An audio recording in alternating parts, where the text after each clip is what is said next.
পাকিস্তান তার বেশিরভাগ সমরাষ্ট্র থেকে শুরু করে ফাইটার জেট চীন থেকেই কেনে।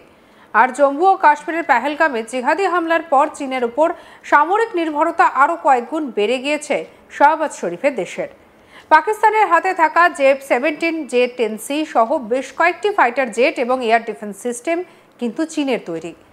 আর পেহেলগামে জিহাদি হানার পর ভারত যেভাবে প্রত্যাঘাতের প্রস্তুতি শুরু করেছে তাতে কিন্তু আতঙ্ক আরও গ্রাস করেছে পাকিস্তানকে। তাই ভারতের প্রস্তুতি দেখে তড়িঘড়ি মহড়ার জন্য চীনের থেকে ফাইটার জেট চেয়েছে পাকিস্তান। আর এর মধ্যে আবার সূত্রের খবর, কয়েকটি চীনের তৈরি ফাইটার জেট মহড়ার সময় দুর্ঘটনার কবলে পড়ে ধ্বংস হয়েছে। যেটা জানা যাচ্ছে, পাকিস্তানের হাতে থাকা মোটের ওপর 95% সামরিক অস্ত্রই এখন চীনের তৈরি।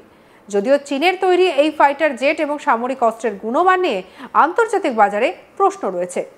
কিন্তু বিশেষজ্ঞরা বলছে, ভারত ও পাকিস্তানের মধ্যে পেহেলগাম ইস্যুতে স্বল্পমেয়াদী কোনো যুদ্ধ হলে কিন্তু পাকিস্তানের হাতে থাকা চীনের তৈরি বেশ কিছু সামরিক অস্ত্র ও ফাইটার জেট ভারতকে বেগ দিতে পারে।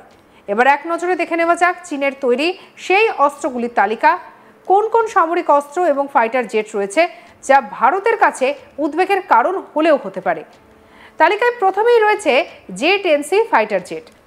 2021 সালে পাকিস্তান চীনের কাছ থেকে 25টি J-10C ফাইটার জেট কেনে। চীনের দাবি, এই ফাইটার জেট 4.5 জেনারেশনের। 2022-এ পাক বায়ুসেনায় অন্তর্ভুক্ত হয় এই ফাইটার জেট। চীনের তৈরি এই ফাইটার জেটকে আমেরিকার F-16 ফাইটার জেটের সঙ্গে তুলনা করা হয়। দাবি করা হচ্ছে যে এই ফাইটার জেটটি পাকিস্তানের ইলেকট্রনিক যুদ্ধ ক্ষমতা বৃদ্ধি করে।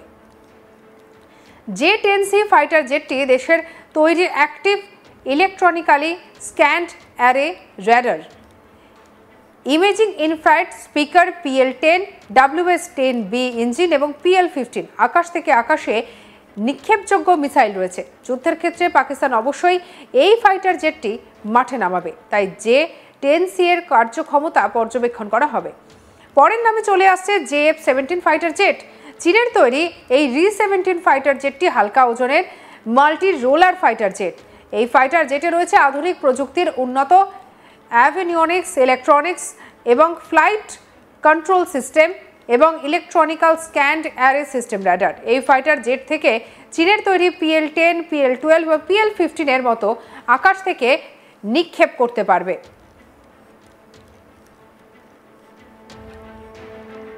এরপরে যার নাম সে হচ্ছে HQ-9 এয়ার ডিফেন্স সিস্টেম। এটি চীনের তৈরি একটি এয়ার ডিফেন্স সিস্টেম যা পাকিস্তানের হাতে রয়েছে।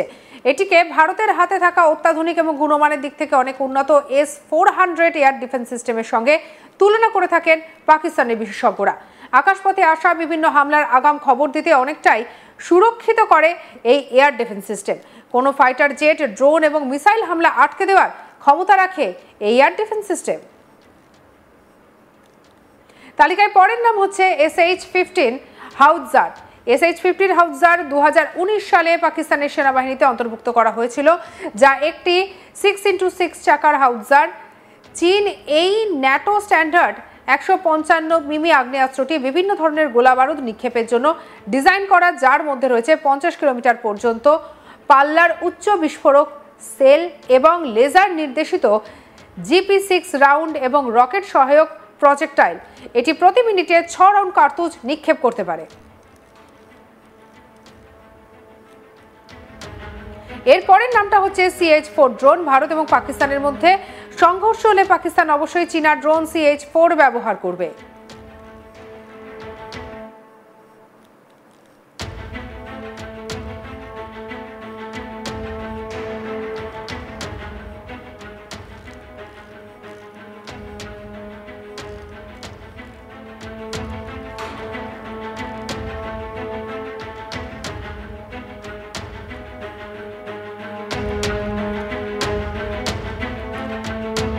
ভারত এবং পাকিস্তানের মধ্যে সংঘর্ষ হলে পাকিস্তান অবশ্যই চীনা ড্রোন CH-4 ব্যবহার করবে। যুদ্ধে প্রমাণিত CH-4B রেইনবো নির্ভুল আক্রমণ এবং গোয়েন্দা তথ্য সংগ্রহের জন্য একটি গুরুত্বপূর্ণ অস্ত্র হয়ে ওঠে। এটি বিশেষ করে নিয়ন্ত্রণ রেখায় খুবই কার্যকর হতে পারে। এটি China aerospace science and technology corporation দ্বারা তৈরি করা হয়েছে এবং এটি একটি মাঝারি উচ্চতায় দীর্ঘস্থায়ী UAV, যা দেখতে আমেরিকান MQ-9 রিপারের মতো। এটি 14 ঘন্টা ধরে একটানা বাতাসে থাকতে পারে এবং এর রেঞ্জ 1500 কিলোমিটার। এটি রিয়েল টাইম তথ্য প্রদান করে এবং লক্ষ্যবস্তুকে আঘাত করতে পারে। এর 345 কেজি পেলোড শত্রুর বিমান প্রতিরক্ষা দমন করার জন্য AR-1 লেজার নির্দেশিত মিসাইল, FT-9 বোমা এবং অ্যান্টি রেডিয়েশন ক্ষেপণাস্ত্র সহ বিভিন্ন ধরনের অস্ত্রকে সমর্থন করে।